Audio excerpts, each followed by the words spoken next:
Up next, a ribbon cutting in Durwood, a MudFest in Bellsville, and a visit to Brookside Gardens in Wheaton to get some tips on planting a tree. A lot of good genetics. Stay tuned. Trees are engineered to survive.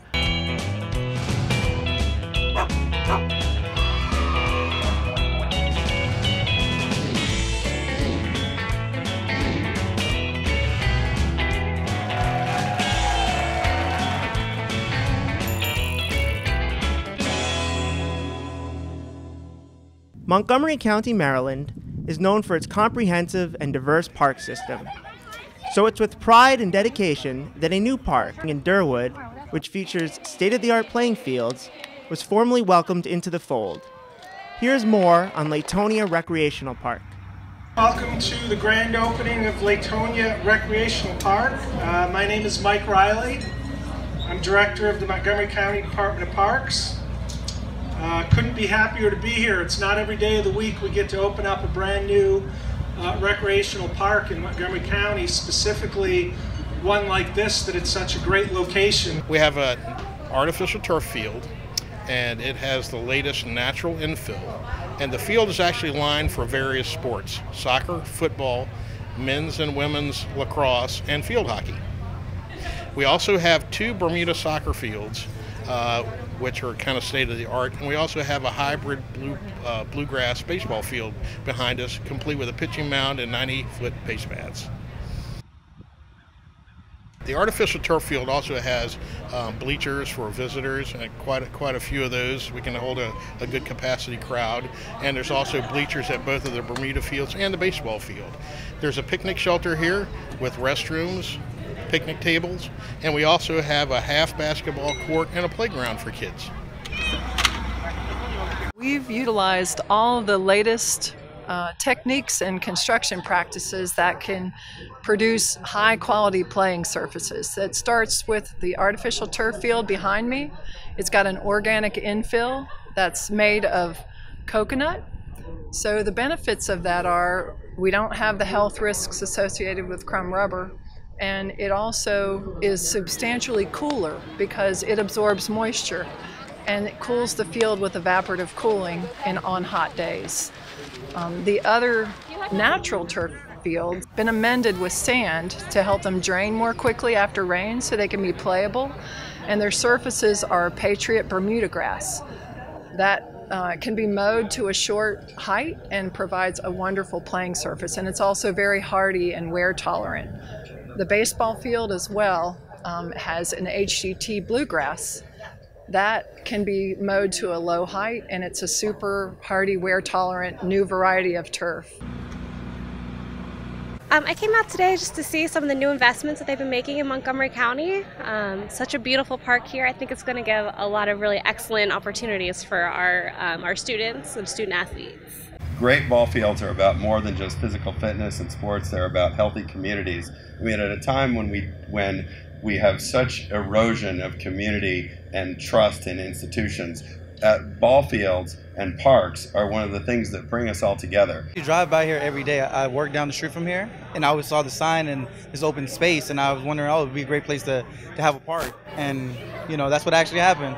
You know, this is one of those extraordinary activities, extraordinary actions, I should say, that I get to do every year. It's to provide more and more resources for these types of places. We've been working so hard to increase the budget for fields every year. We've been reprioritizing our county capital budget for a bigger investment in fields, playing fields, management of fields, as well as trails.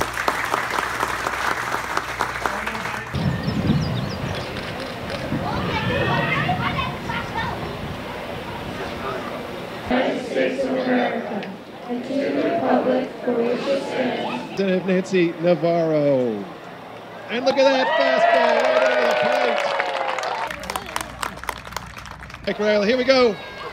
Nice. There you go, Senator Mano. All right.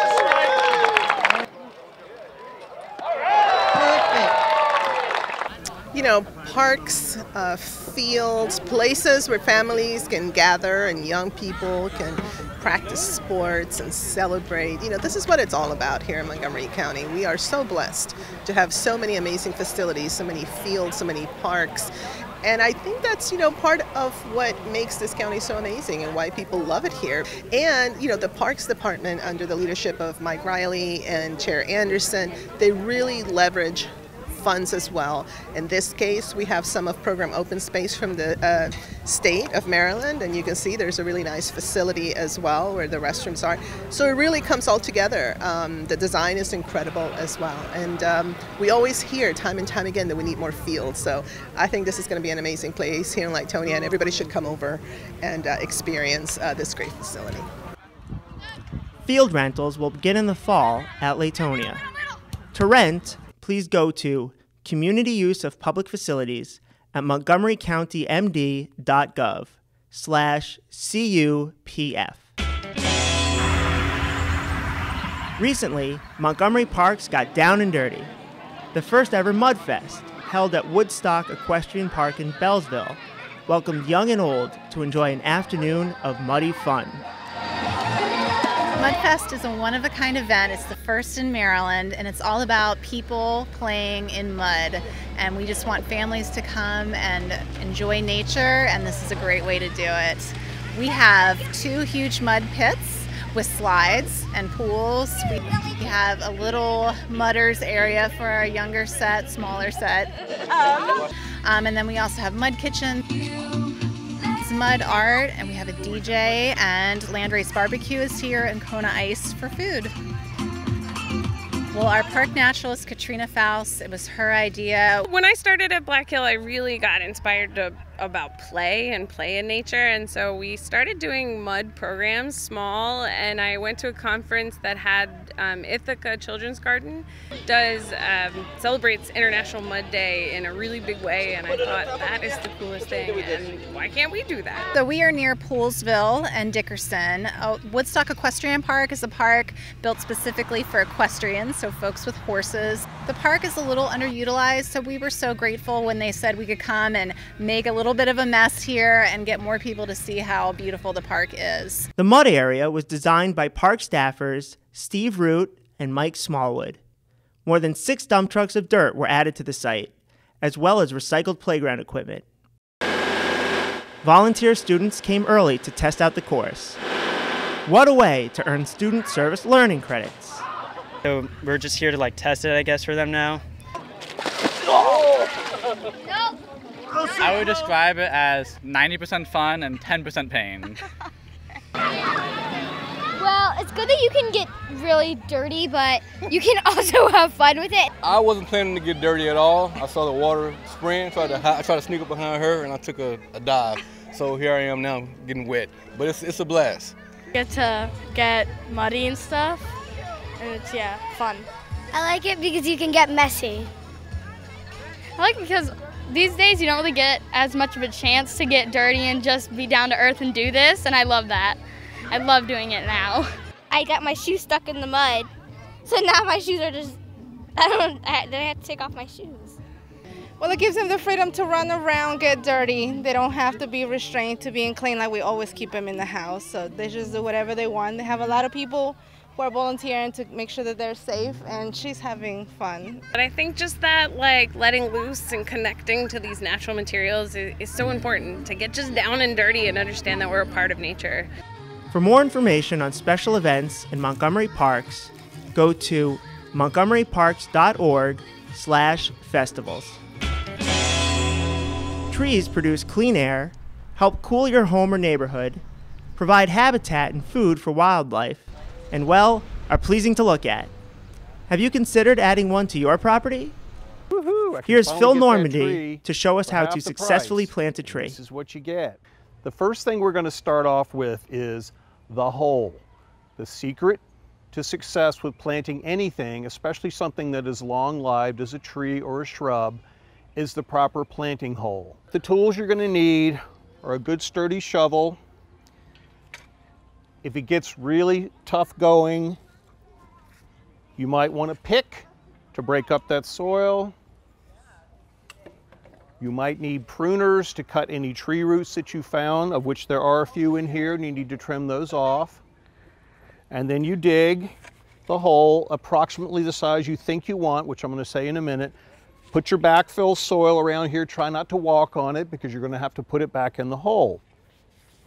What you want in the perfect planting hole is no deeper than the depth of the tree in the pot. If you dig a hole that's too deep, if you get overexcited, that tree eventually will sink, and that means that it will not grow well. So shallower is better than deeper.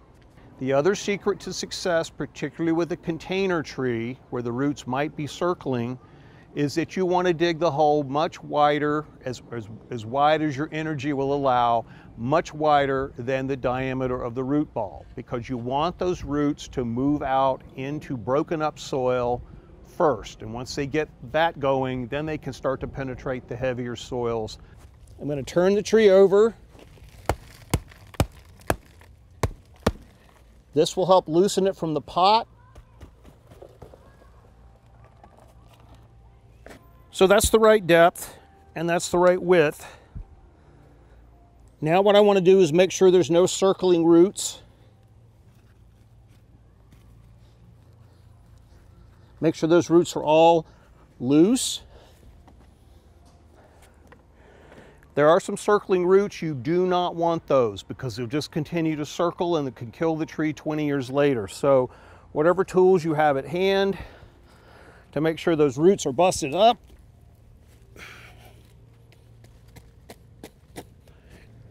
My depth is still good. If you ever have to err on the side of anything, plant it high.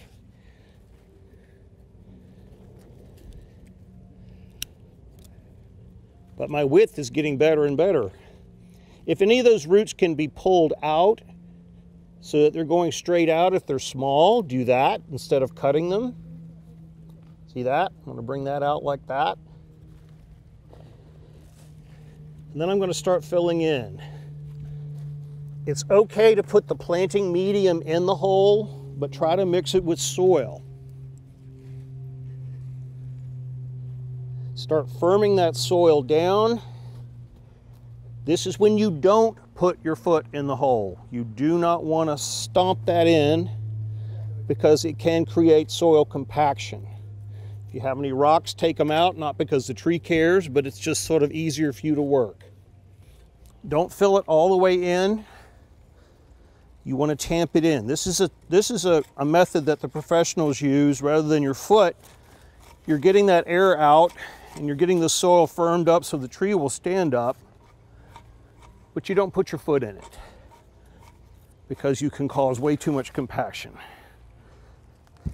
This is when you can adjust to make the tree straight, but a young tree, even if it's planted crooked over the years, will eventually form a straight trunk.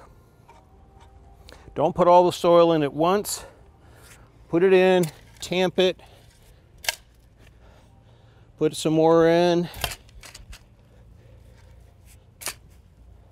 You want that top of that root ball to be at the surface. So rake that away. It's a little bit higher than the surrounding ground, but that's good. A little more tamping. This does help the tree not to blow over.